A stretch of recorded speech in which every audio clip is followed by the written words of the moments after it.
Good morning, everyone, and thank you for joining us for PrattCon 2021. Again, I am Latricia Milton, in case you did not come to our first session, and I will not be before you long because I want us to get into this discussion this morning. We have some folks from Doomtastic who will be talking about Zoomorphs in Japanese culture, and I'm going to bring them up now so they can introduce themselves and we can jump right in. Welcome. Hello. Thank you.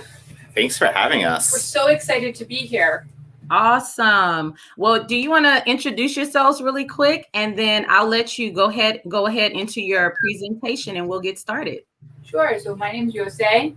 It goes Graham, and we are two parts of Doomtastic, a small group of panels that go around like the East Coast and sometimes farther out for various conventions, typically revolving around sci-fi, fantasy, anime, literature, things like that, as well as a bit of cosplay and a bit of model building.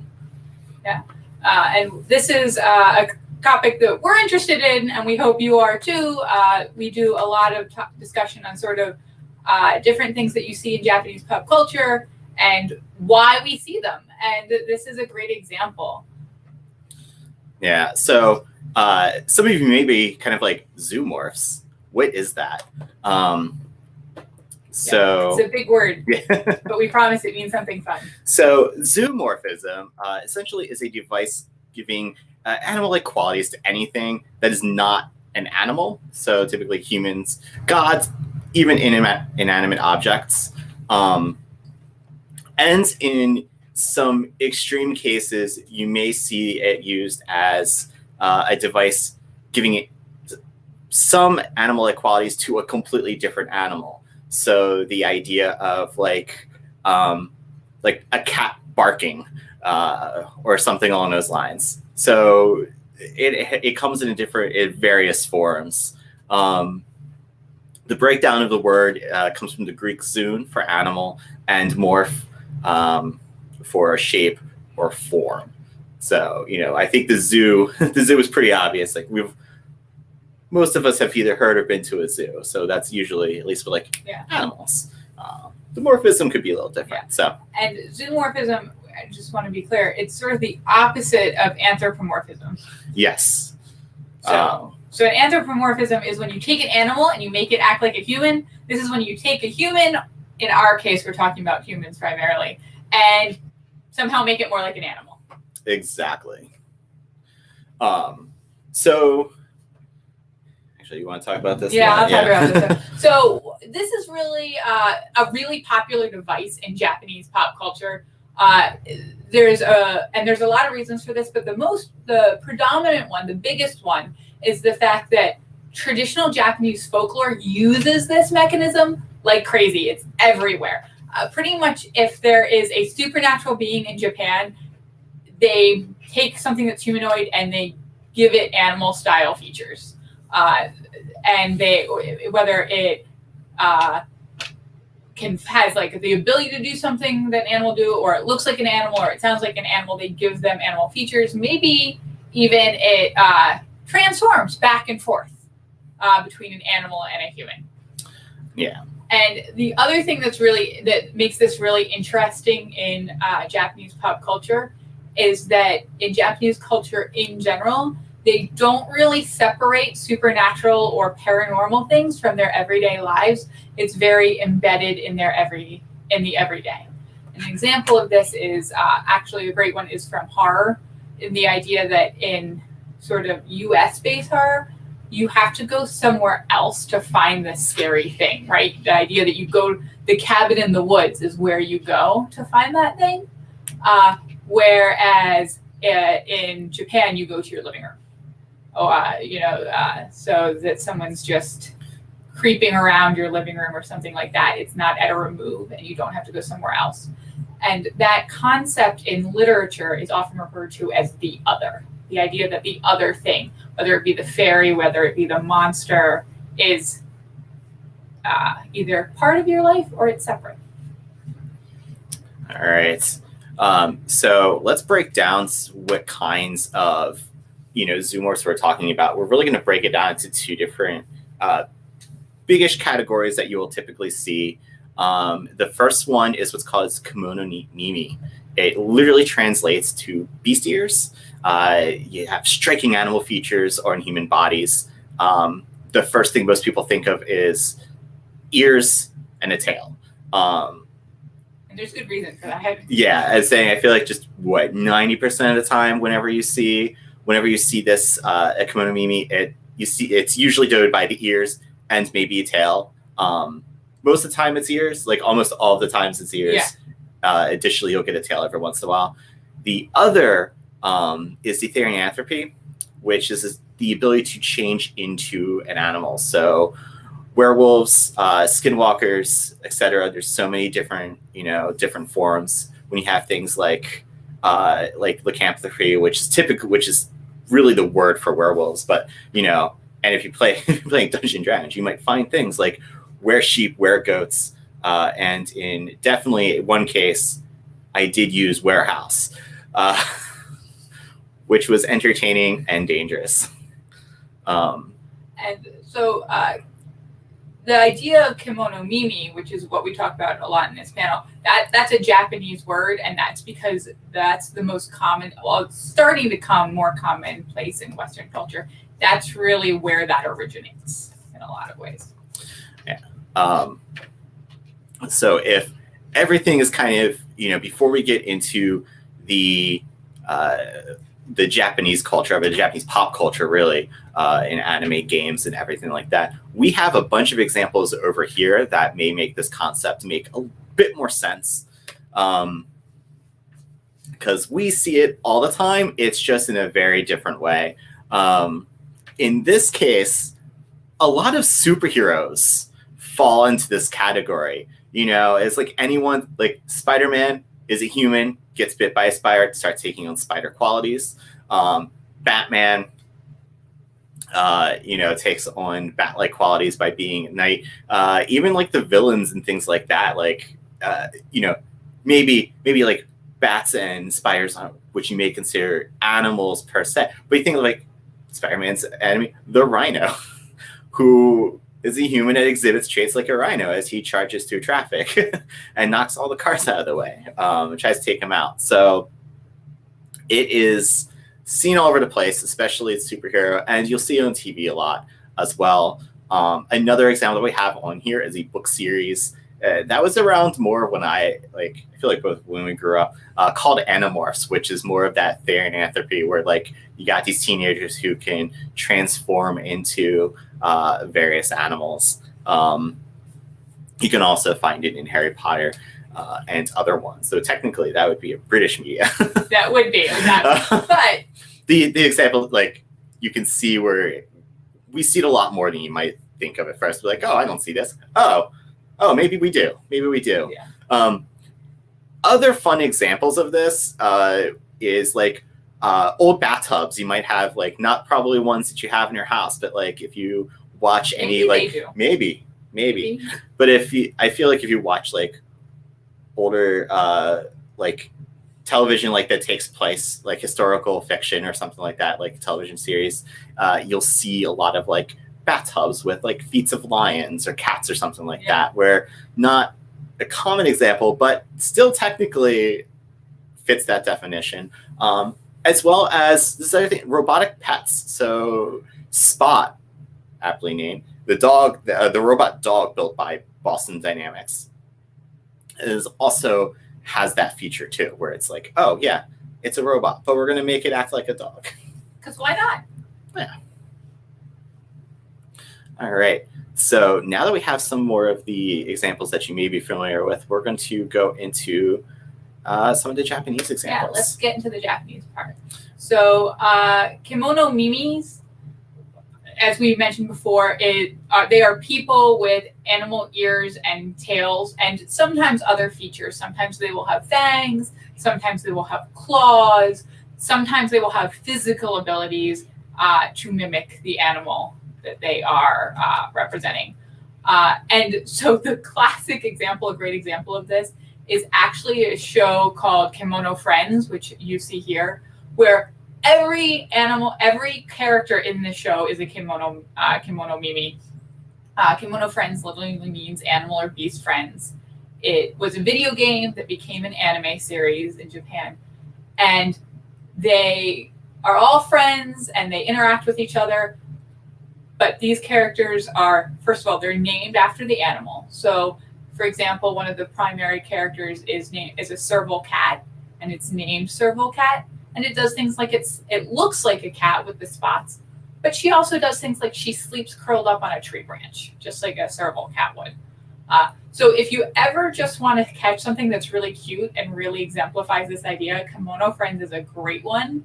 And it's just like a really fun, lighthearted series, but it really is a great introduction to the whole concept of Kemonomimi, because that's what the show's really about, is sort of a mashup between these animals and humans. All right. Okay, and now to get right down to the examples. So one of the things that's really true about Kemonomimi in Japan is that they are named after, there's all these different kinds, and they're often named after the animal that they represent. And the Nekomimi is probably the one that people think of the most, right? Like that cat girl or that cat boy. I feel like if you throw in Google cat girl, you will get a lot of anime related images.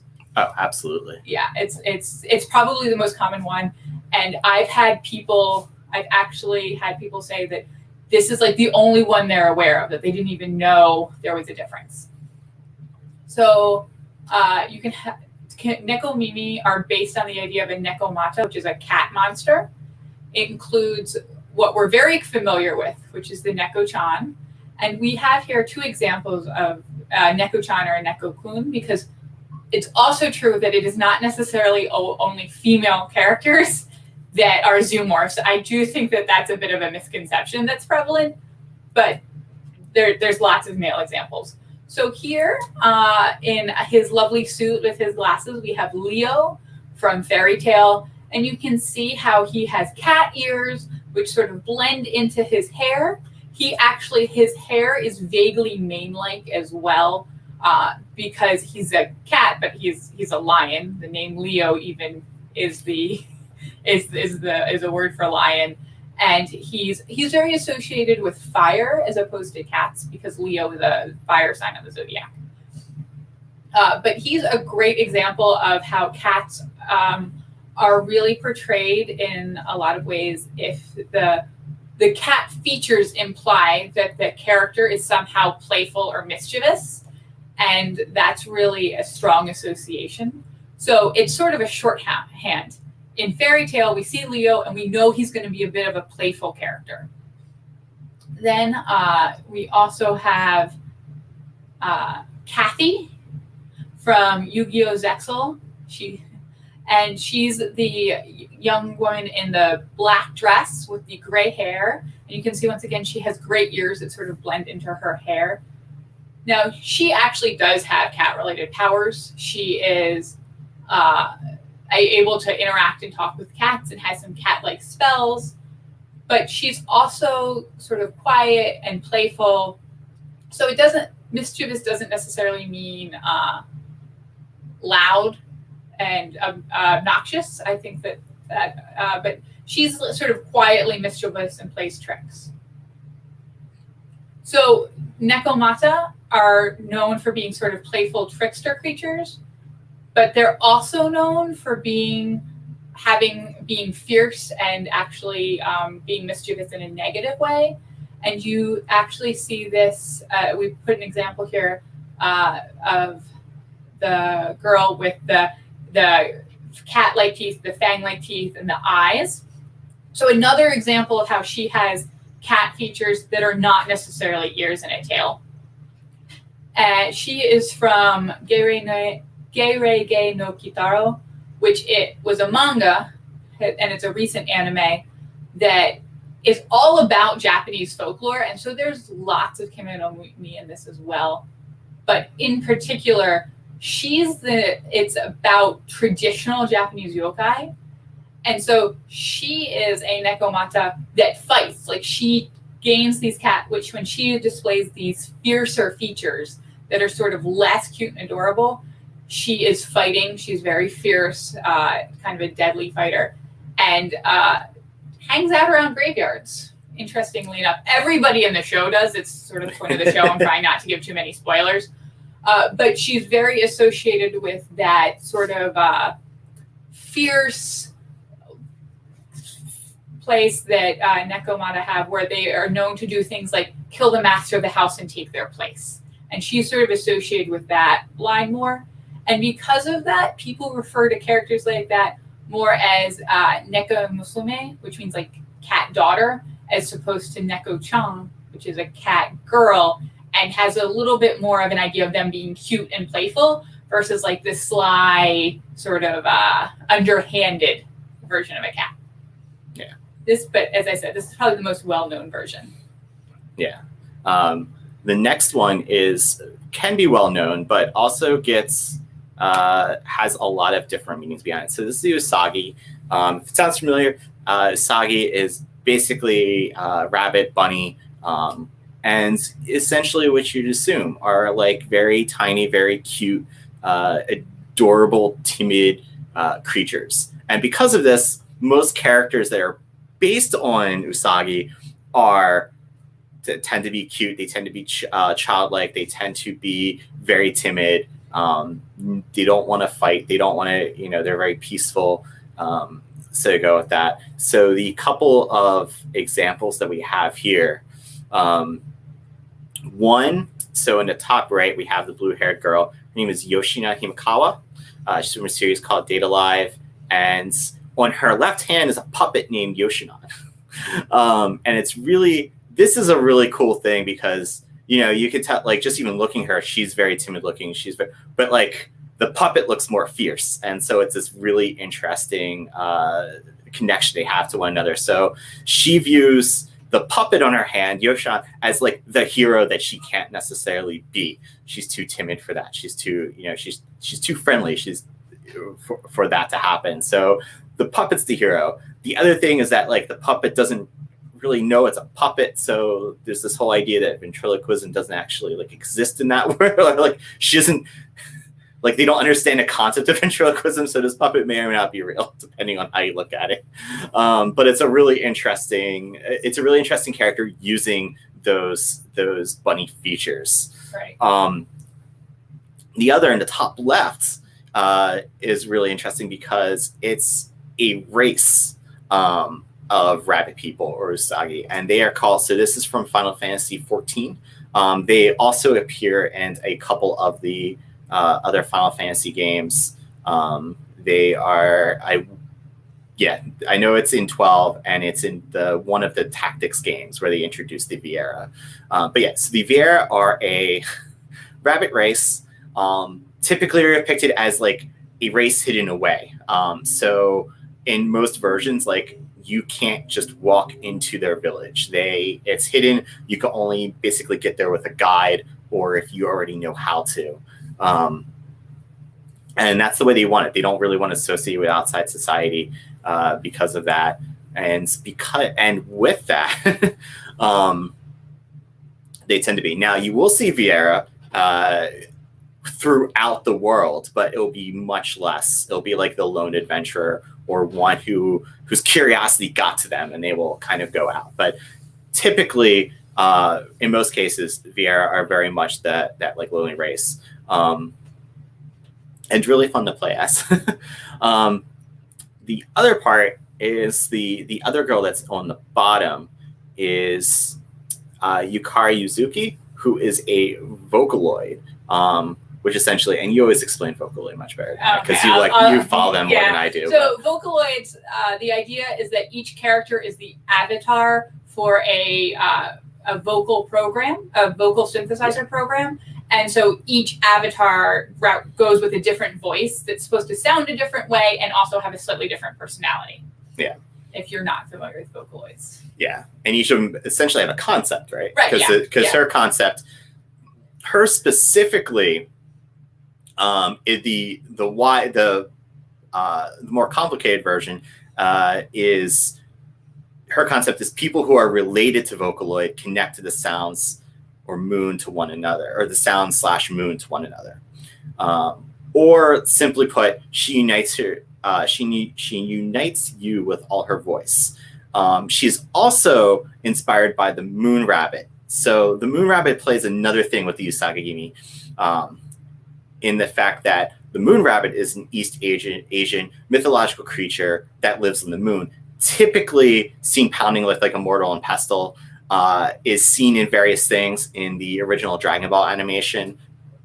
They use that. If you're familiar with Sailor Moon's real name is Usagi. Not a coincidence. Very purposely named. She also has bunnies everywhere. Yes. So it's like they have all the bunnies in there. So it's just very different. So while Usagi's not quite like the Usagimimi, rabbit has this completely different thing. And with both Yoshino and Yukari, their ears come in the form of like a hoodie they wear. So their hoodies all have like rabbit ears, which is adorable. Yeah. And that's, I will say, that's like a very common feature for the Usagimimi, where they are wearing something that gives them ears, but they also both wear their hair in pigtails. Yeah. Which is designed to sort of mimic that look with their own hair. Which also then goes back to Sailor Moon. Yeah, it does. Look at everything revolves around Sailor Moon. And associated with, they're also tend to be a little bit associated with the moon rabbit in the sense that the moon rabbit is supposed to be shy and like have a healing, soothing quality. And that's also something that you see in Usagi style characters. And making rice cakes. Who doesn't love a good rice cake? Exactly. All right. So let's talk about Kitsune and Kitsumimi. Kitsunemimi. These are fantastic. They are probably, after the cat version, the most well-known. And I know when we were doing this panel, we talked about this a little bit, where like there were, some people were ascribing these Kitsune characters to being Neko-chan and Neko-gun. And it's like, well, technically no, because they're a different animal. They're just all Kemonomimi. So Kitsune traditionally are very strongly linked to, the Japanese would say kami, which is a god or gods. And they were seen as the messengers for the gods. One of the most famous shrines in Japan actually has statues of foxes everywhere, because the foxes were believed to connect to the goddess Inari, who is associated with harvest, rice, and tofu. And if you know anything about Japanese culture, those are really important. So you can see that these are considered a incredibly important feature. And in Japanese folklore, the most important. The other is that in anime, in pop culture specifically, the kitsune are the most likely to have powers, and those powers are most likely to be related to sort of their powers in folklore. And frankly, they're often not really changed from the kitsune powers. If you see the sort of morose, sad-looking guy on the top right, he is Tomoe from Kami-sama Kiss, and he works at a shrine in the show. Kami-sama means God. It's how you would address a god, or with great reverence. And so the main character, he meets a girl who's about to take over as the god of the shrine, and that's sort of the story there. And he has a traditional kitsune role. He's the protector, the guide, the messenger for this shrine. He also is very, as is all commonly depicted, a white fox. He has white fox ears, he has white fox tails. He is sort of shy. So again, then we have immediately to his left, we have Dakiso from Senkaiden Hoshin Engi. So she is an empress. She's a little less maybe traditional in presentation. I think she's the least traditional in presentation of any of the ones up here. But she's the main antagonist of Senkaiden Hoshin Enki, and is very strongly associated with sort of the trickster role. Kitsunes are often portrayed as, if they're not God, messengers of God, they're tricksters in Japanese folklore, and she really fills a lot of that role. She is really good at luring people, because she's the antagonist. She's good at luring people into traps and disguises, which is a sort of classic kitsune traits. She's also very, very intelligent, which it is sort of a nice feature, and is something that is also associated with being a kitsune. Immediately below her, we have Gintaro from Gingitsune. And in Gingitsune, he again is a traditional kitsune. He is 350 years old. He's immortal, as kitsune were believed to be. And he is the guardian and messenger for the Inari Shrine. And he's a white fox was associated with it. He is more, you can see, more total fox-like. And they have a whole backstory about how he became a kitsune. It's a really interesting story. And he is followed, which is slightly cut off in this picture, and I apologize. He's constantly surrounded by foxes with specific markings that denote that they are kitsune as opposed to normal foxes, or that they're associated with the shrine. And then all in red, we have Kurama from Yu Yu Hakusho. And Kurama is interesting because when he is at his most powerful, he's a fox demon, but when he is at his most powerful, he changes shape, form, he becomes taller, but he also gains foxtail and fox ears, indicating that he's at the peak of his power, that he's at it, and that's his most powerful form. It's also his least human. He lives forever. He doesn't care as much. He's much more divorced from sort of emotions, which, again, is part of being an immortal being. They're sort of more divorced from the ho-hum doldrum life. And if anyone is a fan of baby metal, they use this imagery a lot in their music. Yeah. All right. Next, we have the Inugami or Inumimi. These are really closely related to kitsune. In how they came out, especially in Japanese mythology. So typically most mythology revolving around Inugamis are all focused in like Western Japanese folklore. And that is pretty much because foxes didn't live there. So they had dogs. And so because of that, they're both canines. Yeah. So, that's why they're closely related. Yeah. Dog gods, cat gods. And like you'd expect, from dogs, they are very loyal, they're very protective. They'll be with you until your last breath, like they are, or until their last breath, like they are very, very loyal creatures. And that's of course the case when they are used in anime as well. So I'm saying the first one on the top left is Stola from a series called Gundam Build Divers Re-Rise, which is basically my shameless plug of inserting Gundam into every panel that we do, even if it doesn't make sense. But this works. Makes sense in this one. It does make sense. Well, normally it makes sense, but in this case, in some cases it doesn't always. It's like, here's Gundam. But Stola is actually a really good example. So he's part of a town of essentially beast people. Most of them are dogs with one or two cats.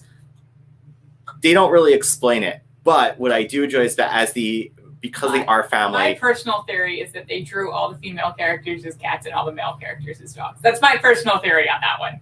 That kind of checks out when we looked at that, when we looked more closely at like all of the town. But he's one of the main villagers that they talk to, and he really resembles this loyal and protective, because even though he's a kid, he basically hides away from the village so he can join this resistance to protect the village. So his instincts to protect and be loyal in the end are very prominent here. And he's always getting the scrapes and things like that because of that. So very, very much part of that. So then to really the right, you have Inugami Kurone from Hololive, which is essentially a virtual idol agency that is, and Hololive, you're not really familiar with it, they are essentially virtual YouTubers.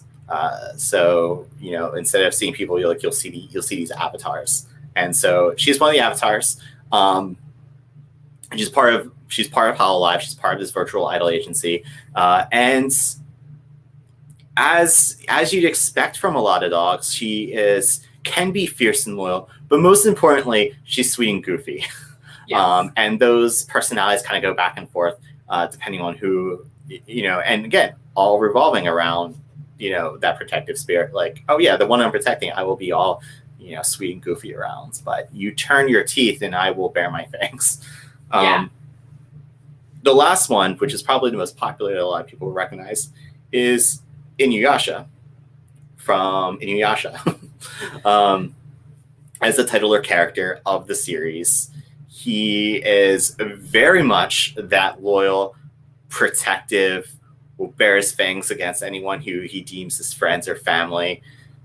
How many times will he yell Kagome to show that loyalty? A lot. Kagome! So,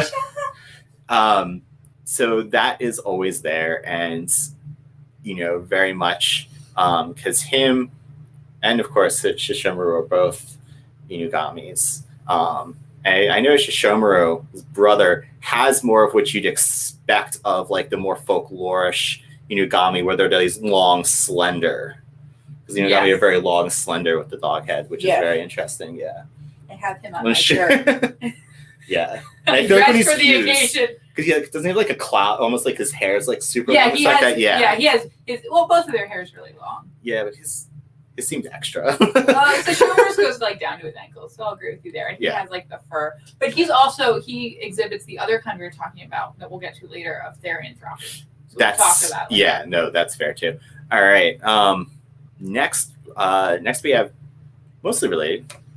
We have Tengu, which are they don't have the same naming convention. So Tengu are creatures from Japanese folklore, as are Kitsune, but they didn't change the naming convention for the Tengu, but they do fit this idea of Kemonomimi or Zoomorphism, where they have these bird-like attributes. So Tengu in Japanese folklore are mountain dwellers. They're like ogres or beasts that live on a mountain, and you have to fight past obstacles and hardship to get to where you're going next. In Japanese folklore, they're seen as sort of frightening. They're adversaries to overcome. And they have wings on their back. Usually they're styled as having like raven-like or crow-like wings on their back, and either beaks or beak-like noses that are very sort of long and exaggerated. As you might expect with something that's bird-like, they're associated with the wind. They're also associated with lightning, if that's not terrifying enough. So sort of things that you associate with weather are very associated with the Tengu, which, if they're associated with the mountain, makes sense. Weather changes around mountains inform what happens to weather patterns, and the Tengu are very associated with both of those things.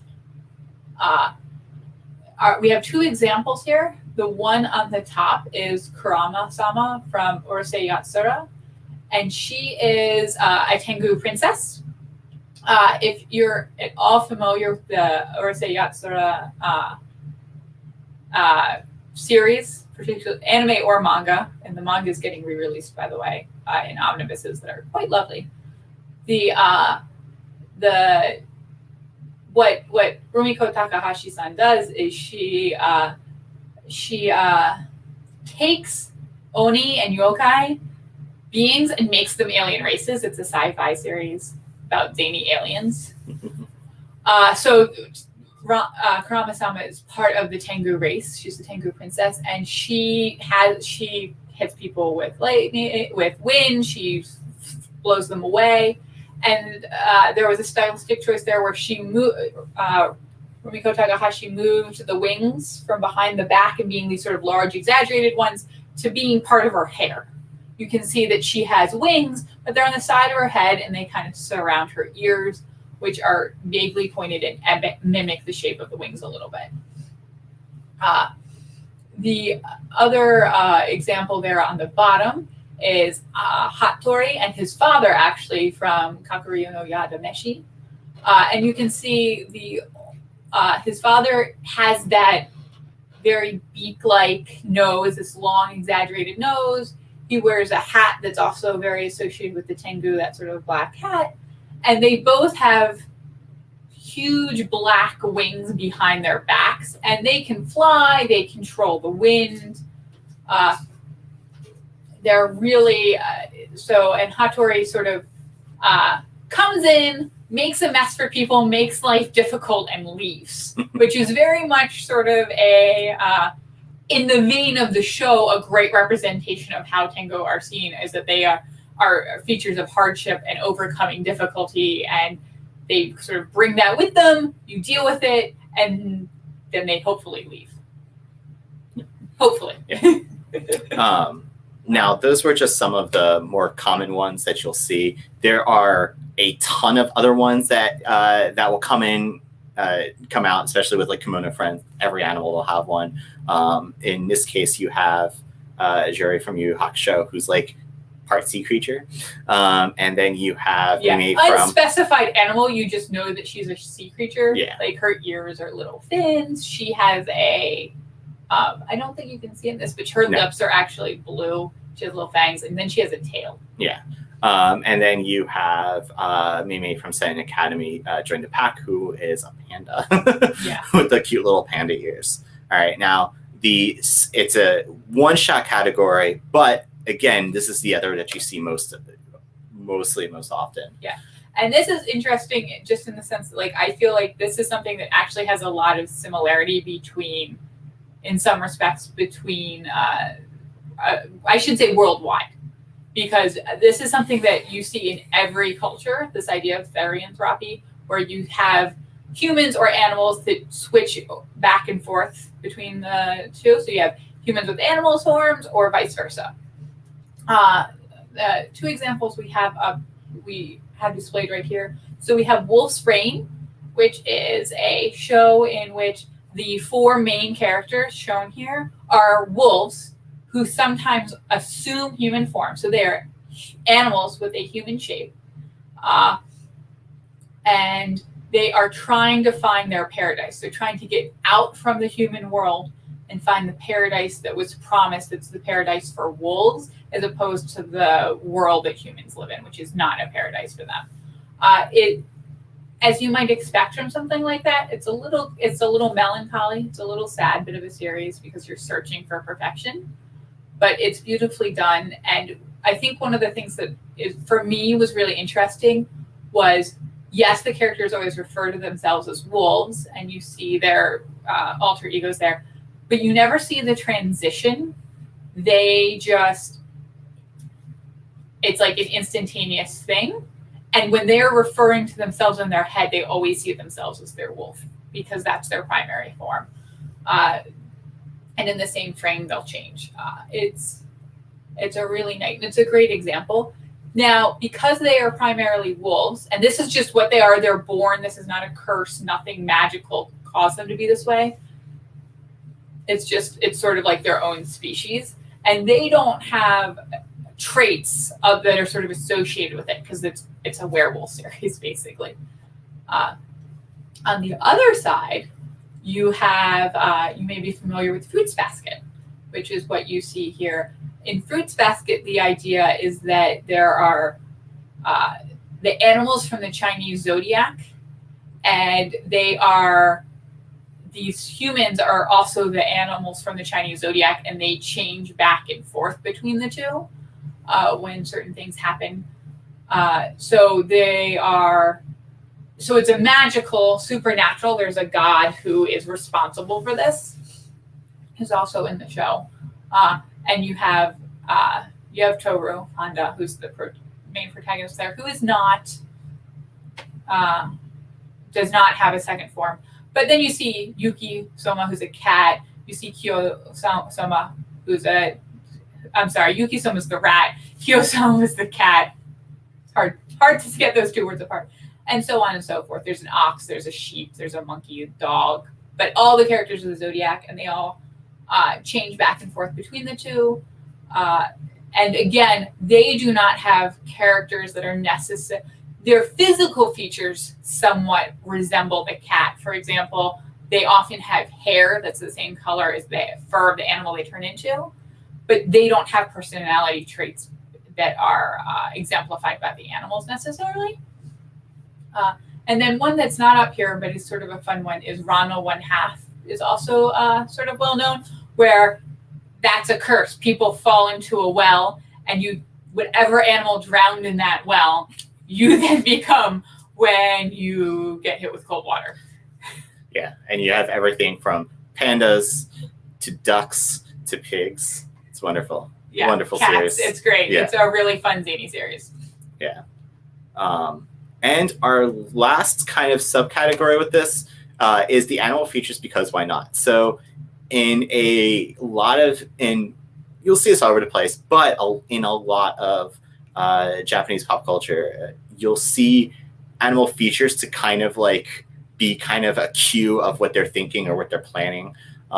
So on the left, you have like Makoto with like it's like happy cat face, where like, it's about to do something. It's like something maybe mischievous, but like very good. And you also have several different versions of like the cat. So they'll attain different cat faces depending on what they're thinking, what they're planning, what they're about to do. In some cases, you have the example of like Rin here, who's from Free, who's in the center, who has like the very sharp teeth that are more like shark teeth. And Free is a series about a swim club. So he is like a fierce swimmer. So while he doesn't don the persona of a shark, or is not that, doesn't have like a shark or anything like that, it's like these teeth are kind of like an animation style to like show that like need to be in the water and to be, was like be the best, really like be, be a better self. So you have that. And then a lot of series, you have, which essentially the one tooth. So Saya from Dagashi Kashi, adorable series just about snacks. If you like snacks, definitely recommend it. It will shorts. make you want snacks. Yes. Yeah. But there are a lot of female characters who are drawn to have like the one tooth that you'll see. It's like the sharp tooth that you see in the corner of the mouth. That is typically to describe like this like unconventional cuteness, and with some level of contrariness to them. So they usually tend to be this back and forth character, which is kind of interesting. Yeah. They're like, it's basically like, I'm adorable, but I'm not a pushover, is how I would describe the Fang. Yeah, exactly. But I'm saying that's basically what we have on Kemonomimis and Zoomorphs in general in Japanese pop culture. So we do hope you have a great day. As said, we are Doomtastic. You can find us on these social medias, as well as later on the Con's Discord, I will be doing a live build of a ATST from Star Wars that has been pictured behind us, if you can barely see in the picture. But in the meantime, does anyone have questions? Questions for like the minute that we have left? Is it even a minute? I don't see any questions in the chat, but I know that you mentioned several books that some of these characters are in. Yeah. Can you share some of those books before we close out? Absolutely. Sure. So I think almost everything we shared has a manga. So Inuyasha, Urusei Yatsura, Ranma, Fruits Basket. What are some others that have the Senkai Hashiden Odi Engi has a manga, and the manga is much better than the anime. Like all the others, I don't necessarily say that, but that one's where like the manga is really worth reading. I'm trying to go back to everything that we had. That we talked Yu Yu Hakusho has a manga. Yeah.